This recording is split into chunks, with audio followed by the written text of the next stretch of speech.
Assalamualaikum warahmatullahi wabarakatuh. Puji syukur kehadirat Allah Subhanahu wa taala yang telah memberikan kita kesempatan dan kenikmatan untuk bisa mendapatkan ilmu pada detik ini. Semoga kita semua di sini diberkahi oleh Allah Subhanahu wa taala. Amin ya rabbal alamin. Sholawat serta salam semoga senantiasa tercurahkan kepada junjungan kita Nabi Muhammad SAW, suri tauladan terbaik sepanjang masa yang sangat mencintai umat hingga keluar dari zaman jahiliyah dan bisa menikmati iman dan Islam hingga saat ini. Sebelumnya, perkenalkan nama saya Tri Pinesti dari Prodi Manajemen dengan nomor induk mahasiswa 21106011014. Pada kesempatan kali ini, saya akan menguraikan atau menjelaskan tentang iman kepada Allah yang meliputi yang ke-1 yaitu pengertian iman, yang kedua yaitu dalil tentang perintah beriman kepada Allah, yang ketiga yaitu pengertian tauhidullah rububiyah, uluhiyah, dan asma wa sifat.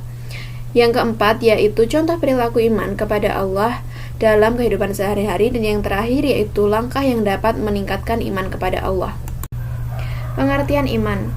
Pengertian iman menurut bahasa berasal dari kata amana yu'minu imana, yang artinya yaitu percaya.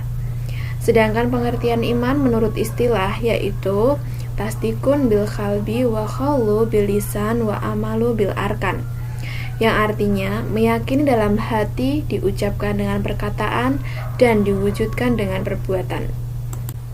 Lalu yang selanjutnya yaitu dalil tentang perintah beriman kepada Allah, yang berada pada surat An-Nisa ayat 136 yang berbunyi, Ya ayyuhalladzina amanu aminu billahi wa rasulihi wal kitabil ladzi nazala ala rasulihi wal kitabil ladzi anzala min qabl wa ma yakfur billahi wa malaikatihi wa kutubihi wa rasulihi wal yaumil akhiri faqad dalla dalam ba'ida, yang artinya, wahai orang-orang yang beriman, tetaplah beriman kepada Allah dan Rasul-Nya, dan kepada kitab yang Allah turunkan kepada Rasul-Nya, serta kitab yang Allah turunkan sebelumnya.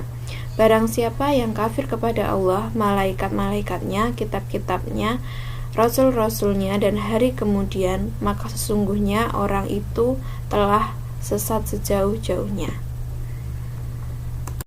Lalu poin yang selanjutnya tentang pengertian tauhidullah rububiyah, uluhiyah, dan asma wa sifat. Menurut Tadarus, Jurnal Pendidikan Islam nomor 2 tahun 2019, tauhid yaitu mengesahkan Allah dalam hal-hal yang menjadi kekhususan Allah. Lawan dari tauhid yaitu syirik atau mensekutukan Allah. Nah, apa aja sih hal-hal yang menjadi kekhususan Allah? Secara garis besar, tauhid dibagi menjadi 3 macam, yaitu tauhid rububiyah, tauhid uluhiyah, dan tauhid asma wa sifat. Yang pertama yaitu tauhid rububiyah, yaitu mempercayai bahwa pencipta alam semesta ini adalah esa, tiada sekutu baginya. Kemudian keesaan Allah adalah dalam masalah penciptaan, juga dalam masalah kekuasaan dan pengaturan alam beserta isinya. Tauhid ini sangat mansyur atau familiar di kalangan masyarakat Arab. Walaupun mereka dalam kondisi musyrik, masih mengakui bahwa Allah adalah Tuhan segala sesuatu dan penciptanya. Dan Al-Quran telah mencatat hal ini dalam surat Az-Zumar ayat 86 yang artinya, jika engkau bertanya pada mereka, siapa yang menciptakan mereka? Mereka pasti menjawab, Allah. Lalu yang kedua yaitu tauhid uluhiyah. Tauhid ini mengarahkan seorang muslim untuk hanya menyembah kepada Allah saja dan tidak menyembah selainnya, atau mengesahkan Allah dengan perbuatan seperti doa, nazar, kurban, tawakal, takwa, dan ibadah. Tauhid uluhiyah merupakan konsekuensi dari tauhid rububiyah. Hal itu karena barang siapa yang mengakui Allah sebagai penciptanya, yang menciptakan alam semesta dan mengatur, maka sudah sepatutnya hanya Dia yang disembah. Inti pengertian dari tauhid uluhiyah yaitu tauhid ibadah yang menghendaki manusia hanya menyembah Allah saja. Kemudian yang ketiga yaitu tauhid asma wa sifat, yaitu mempercayai bahwa hanya Allah lah yang mempunyai asma dan sifat-sifat yang maha sempurna. Lalu percaya bahwa Allah adalah zat yang bersifat dengan sifat-sifatnya. Maka asma Allah bukanlah nama yang kurang dari sifat-sifatnya yang terkandung di dalamnya.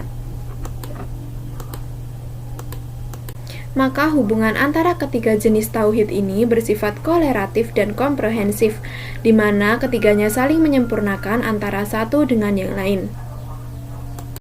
Kemudian kita lanjut pada poin yang keempat, yaitu wujud iman kepada Allah dalam kehidupan sehari-hari.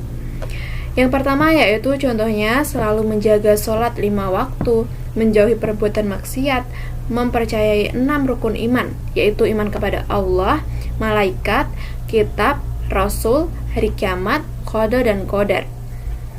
Lalu bersedekah, berbakti kepada orang tua, dan melakukan segala perintah Allah dan menjauhi semua larangannya. Lalu poin yang terakhir yaitu langkah apa saja yang dapat meningkatkan iman kepada Allah.